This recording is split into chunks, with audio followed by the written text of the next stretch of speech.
Okay. Hello, everyone. Today, I have a very lovely guest, very bubbly, very friendly. Liz Heflin, who is a professional ghostwriter.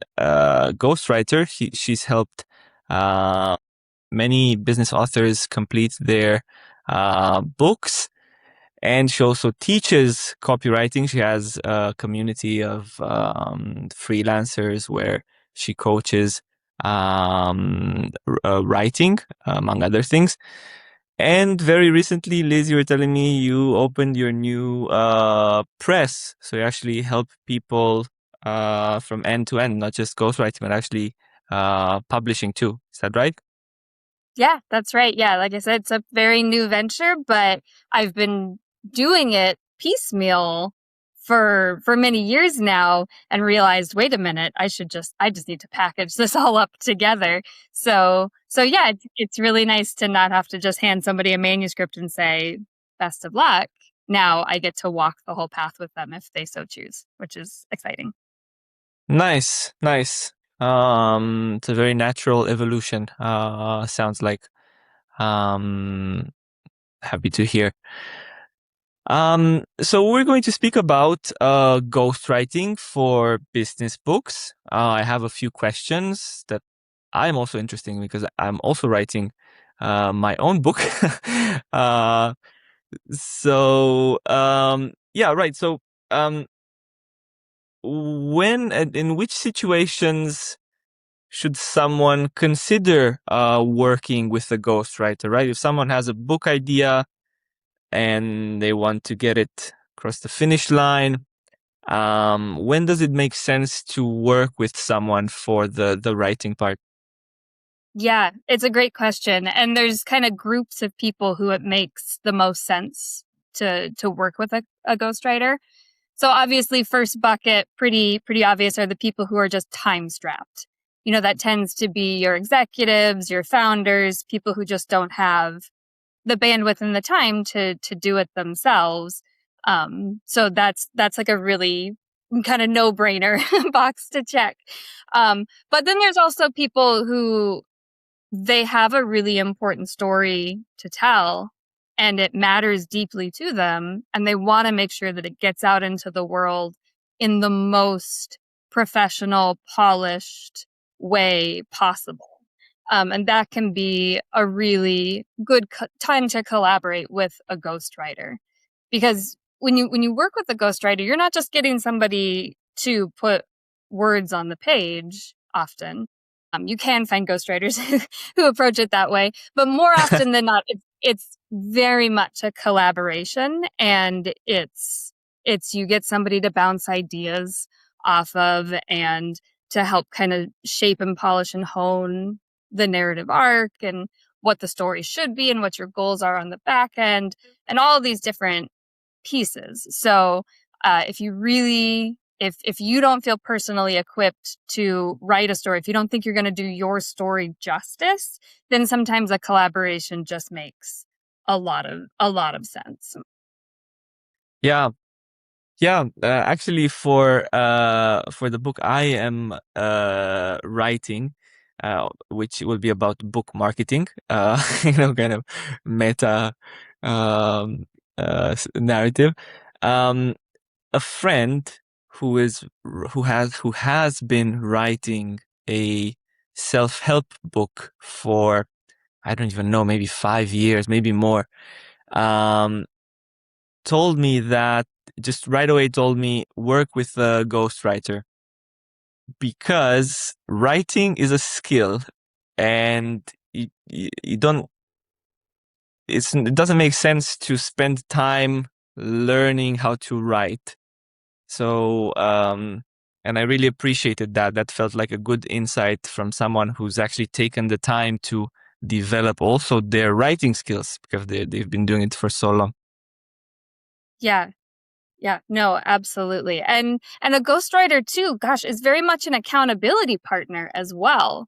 It's just somebody to keep the process moving along so that you don't get stuck in that thing of, oh, I'm writing a book. Oh, how long has it been? 5 years. Yeah. It's somebody Right. who can sort of impose a timeline, keep everybody on track, keep everybody accountable. Um, and it's also very much a spectrum as well in terms of what that collaboration looks like. Some people do want to be really materially involved in writing the book. They just want somebody to help them polish or help them hone or tell me, like, is this story relevant or not? And then some people are like, writing's not my thing. Here's the ideas. I really need you to craft it. And both are completely viable ways to collaborate with a ghostwriter. Right. Yeah, that's how I was thinking myself. You kind of come up with the whatever I want to communicate, whether it's a, maybe a marketing system or something, marketing ideology. And, then, okay, I have it. I have the thing I want to communicate. And then I work with a ghostwriter to kind of help me with the writing part, with making it actually sound engaging, actually be a good book, right?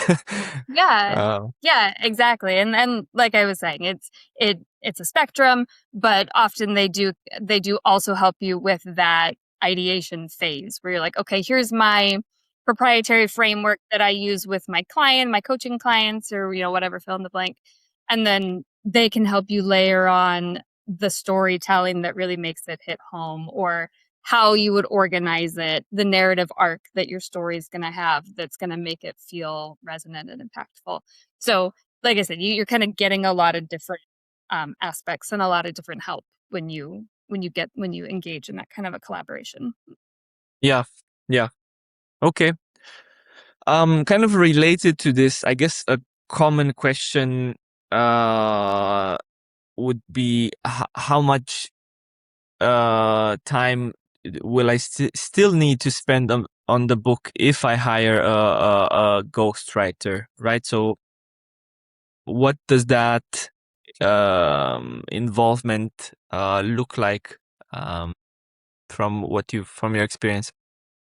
Yeah, and that's a really important question because I think it's a misconception that people think, "Oh, I'm hiring a ghostwriter, so then I get to wash my hands of the project. I just give them the idea and like, bam, they're gonna send me a book in a couple months." And that is not how I operate as a ghostwriter. It's a very collaborative process from beginning to end. So I like to tell people that it's basically a 4-stage process and you will be involved to varying degrees in every stage. So we have initial strategy where we figure out what are the goals of the book, the audience, the tone, all of those really like foundational building blocks of what are we trying to do with this book. And obviously they are incredibly involved in that. That's usually a couple hours of, Zoom calls and hashing that out and figuring that out. Then we move to the interview phase when we actually kind of have a direction for the book. We know, okay, this is the direction we're pointing the ship. Now we actually need some of the specifics about what we're going to talk about. And I tell people if it's a full-length book to anticipate anywhere from maybe 10 to 30 hours of interview time spread out over Mm. multiple months. That usually gives you enough raw material to put together a full-length book, which to my mind is usually in that like 40 to 70,000 word range. That tends to be the sort of sweet spot. And I should say, I'm speaking exclusively about nonfiction here. I only write nonfiction books, so that's a little caveat there. Mm. Fiction is kind of a different beast. And then after interviews, we move to writing, which is probably the part where they are able to put their feet up the most, because in most cases your ghostwriter is sort of doing the fingers to keyboard work there. But as chapters are getting created, I have my clients read them and review, not because we're in the editing phase yet, but just to make sure everything is really aligned with what their vision is. And if we're seriously off the mark, we need to know that as early in the process as possible. So they're still reading chapters, making sure everything is looking good from just like the 10,000 foot view. And then we move into editing where we do 2 rounds of edits. And again, they're quite involved in that. And that is sort of impossible to put a number of how many hours that's going to take because it's varies so much based on the book and the author and all of the factors. But to just plan for at least in the system that I use, 2 full rounds of edits before you get to the sort of the final proofread and the catching all the typos and the last little bits before you get manuscript in hand. So it's an involved process. I usually takes about 6 months to 1 year from kickoff to manuscript in hand. So you are closely linked and working very, very closely with your ghostwriter for a good chunk of time. Mm. Okay, yeah, that's very interesting. So I guess taking a step back here. So um between, you know, working with a ghostwriter, working with writing coach, and writing the book myself, how do I know what's right for me? Yeah, that's a really good question because there are all these categories of people who can help you, and it's not always immediately clear, like, what are they doing? What's my responsibility in this role? So I think you really just kind of have to ask yourself hard questions and be really honest with yourself. The first of which being like, do I have the writing chops to do this story justice? And that's just kind of a question you have to ask yourself in the mirror.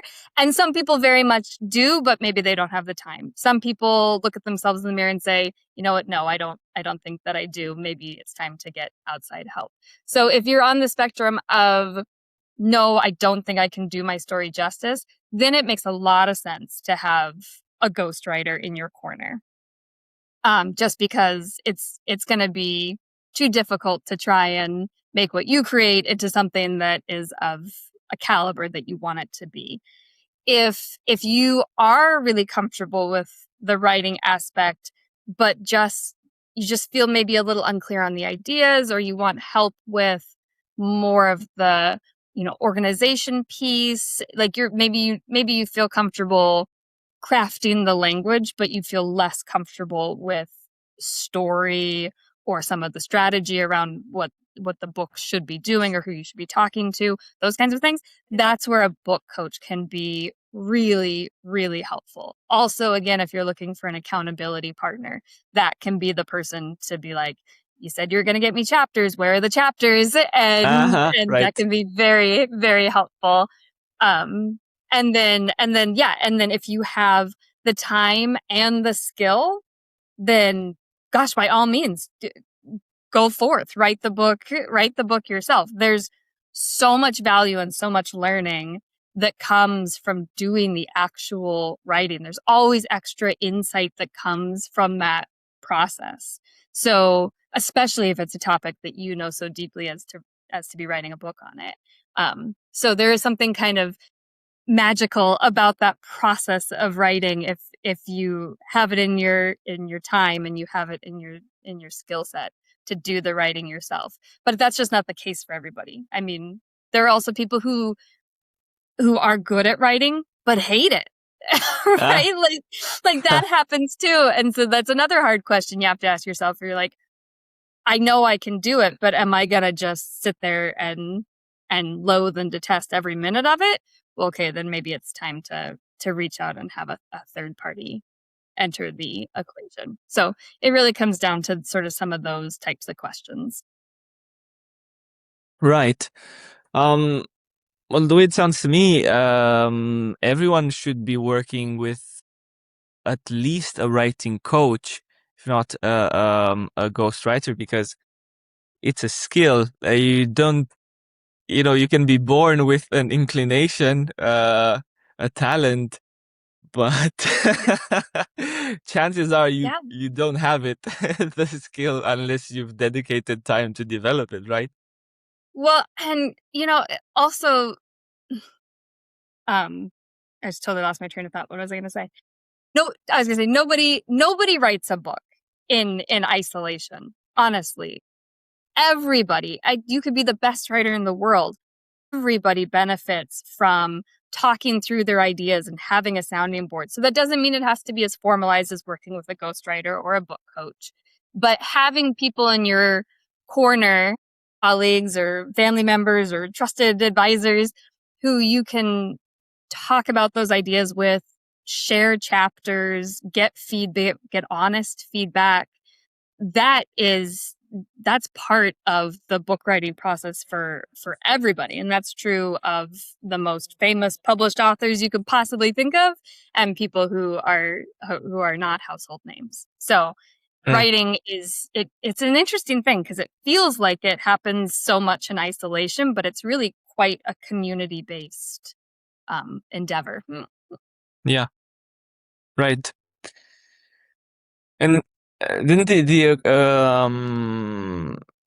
the accountability part, I think that's a bigger part than it may seem, to help one finish the book.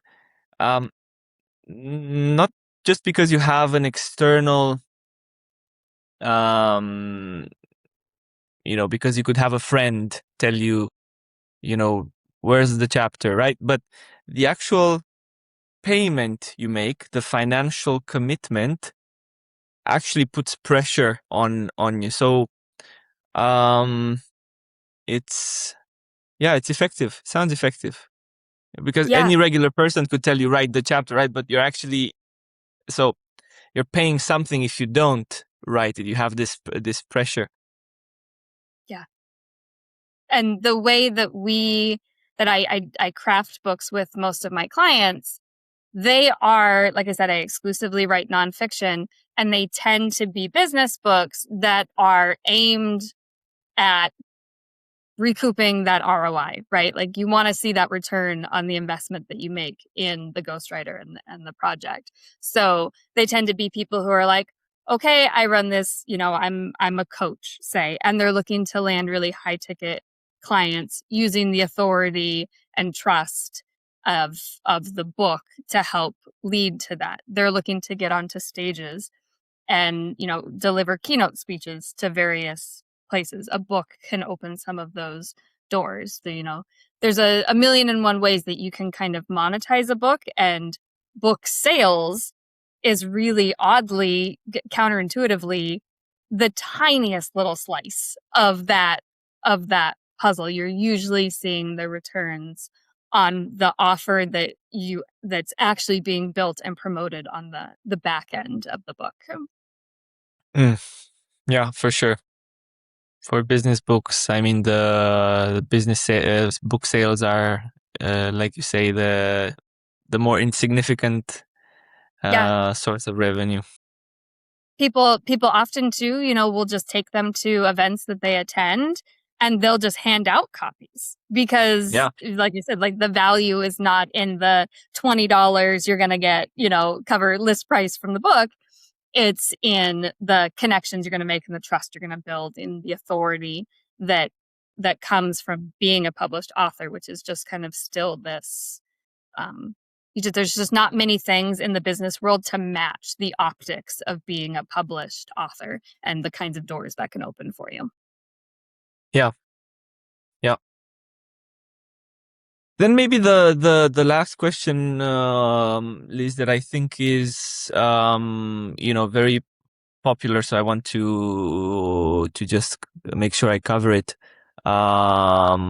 Is how does a ghostwriter actually capture my voice? If someone is worried that my book won't sound like me, right? How do you approach that?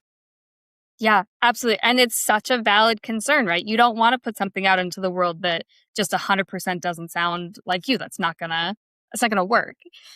So the way that I have approached that problem is I make sure that we do extensive interviews. We jump on Zoom calls.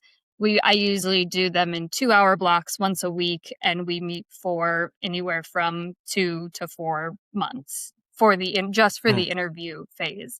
And the point of that is really twofold. It's to get the nitty-gritty content and details of what's actually going in the book. Of course, it's the content, but it's also very pivotally me listening deeply to them and hearing, okay, here's kind of here's how they think, here's how they connect the dots, here's the kind of language that they like to use, the kind of language that they never use.